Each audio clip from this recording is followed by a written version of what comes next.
Hello boys and girls, and welcome back to DreamYard. Before we begin our new lesson, let's remember what we did for our last lesson. Do you remember? If you said we did opposite portraits, you're correct. We like our artwork to tell stories. So let's think about the two people that we see in the pictures. Are they related? Are they strangers? Now let's think of a reason why one is upset and one is happy.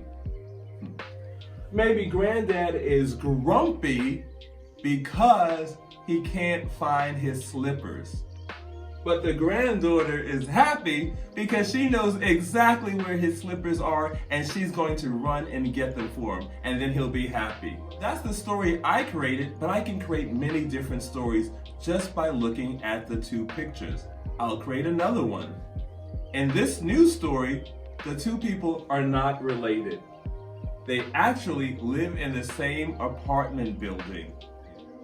He's upset because she's playing her music so loud. He's banging on the door, telling her to quiet it down. I would like you to continue to tell the story by answering these questions. What music is she listening to? Think about your favorite music, then turn it up, and that'll be the song in the story. Now that we have a problem or a conflict in our story, the loud music and the old man wants the music to turn down, how do we create a solution for our story? What's going to happen in the end? Is she ever going to turn the music down? Or does he have to call her mommy? Well, I'm going to give you more characters to create stories with because today we're going to draw more portraits.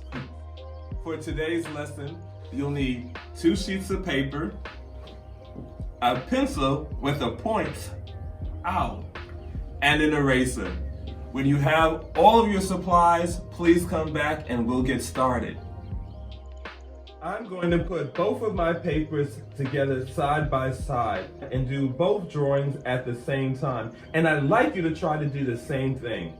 You know I use a pen, but you're going to be using a pencil. If I use a pencil, it might not be clear enough for you to see. This leaves a dark mark, and I'm sure you'll be able to see what I'm drawing. Now, we're still remembering what we've already learned about composition when drawing a portrait. So that means we want to fill up the space. But I'm going to continue on what we've learned in our lessons by creating opposite portraits. So I think on this side, I'll make a baby, and on this side, I'll make an older lady. All right, let's begin.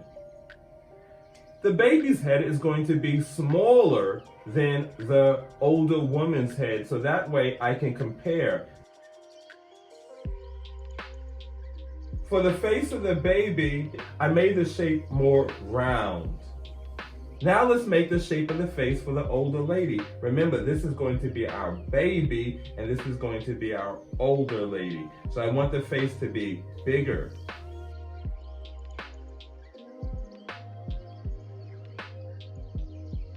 First, let's compare the shapes.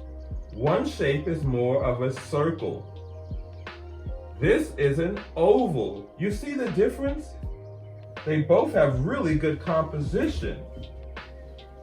The shape is placed right in the middle of the paper, and it's big enough to fit all of the features inside of it. If you're happy with the 2 shapes you've done, then let's continue. If not, you can turn it over and try again. Remember, you're going to start with a circle shape on one of your papers, and on the other paper, you're going to make a larger shape that's going to be an oval. All right, now that we have our 2 shapes for our head, let's start to draw some of the features inside. Let's start with the eyes. Now remember, eyes do not go in the top part. That's where the forehead and the hair is going to go. The eyes would start lower on the shape. Okay, now that you've drawn both of your shapes, let's add some eyes. For the eyes, we're going to draw halfway down, we're going to draw two curvy shapes that look like a half circle. I draw one on one side, I leave some space because that's where the nose goes in between the eyes, and then I draw another one of those half circle shapes. Now we're doing the opposite now, but instead of drawing the top part of the half circle, we're going to draw the bottom part of the half circle for this portrait. So watch this. Still looks like a half circle, but it's the bottom part of a half circle. Remember, leave some room for the nose that goes in between and draw another half circle. Yay! It is. This looks like the top part of the circle, and this looks like the bottom part. Watch this. Now, you don't need to do this experiment. Look, it is. When we combine the top part of the circle with the bottom part of the circle, we have a whole circle now. All right, you don't need to fold your paper and do that trick. I just wanted to show it to you. Let's continue with creating our eyes. We want to close up the eyes. That's just the outside shape, but we want to close it up with a straight line that goes across and attaches that part to that part. Now, let's do the same thing on this side. We want to attach this side, straight line going across to this side. Yay, we did it. Let's do the same thing on this portrait. A straight line and attach this side to that side. Yay, and then do the same thing for the other eye. Great. Now let's put in our eyeballs, but I want to have them looking in different directions. Is that okay? So let's have the baby looking up. So watch where I put my circle for the eyeball. I put it high up in the shape. See, it's like looking up. I wanted to look at the word composition. Yay! Let's put another eyeball or another circle shape at the top of that shape. See? And now it's looking up at the word composition. Wow, so cool. Do you remember? We can also put little circles inside of that shape and then color in the eyeball, but don't color in those little two circles inside of it. Do the same thing for the other eye. And now let's do the eyeballs for this portrait. Oh, I want this person to be looking down. So I'm gonna put my eyeball, my circle shape, on the bottom part.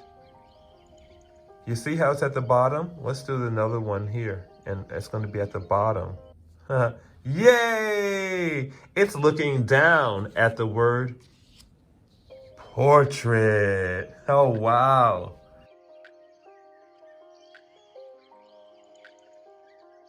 I'm gonna put my little circles inside of that. And again, I'm going to color it in. I'm gonna color the inside eyeball without coloring those two little circles I just made.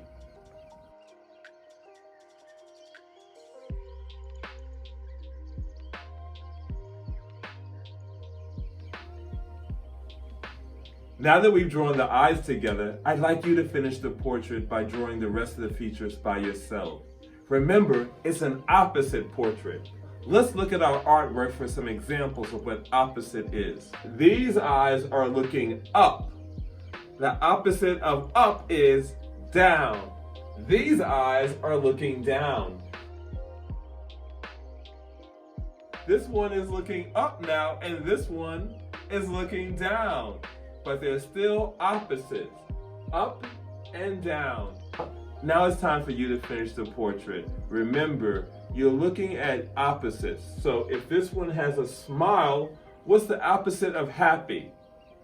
Sad. then this one should be sad. If this one is young, then this one should be, what's the opposite of young? Old. Look at them side by side and try to get them to be very, very different from each other. All right, boys and girls, it was fun doing opposite portraits with you. I'll see you next time. Bye for now.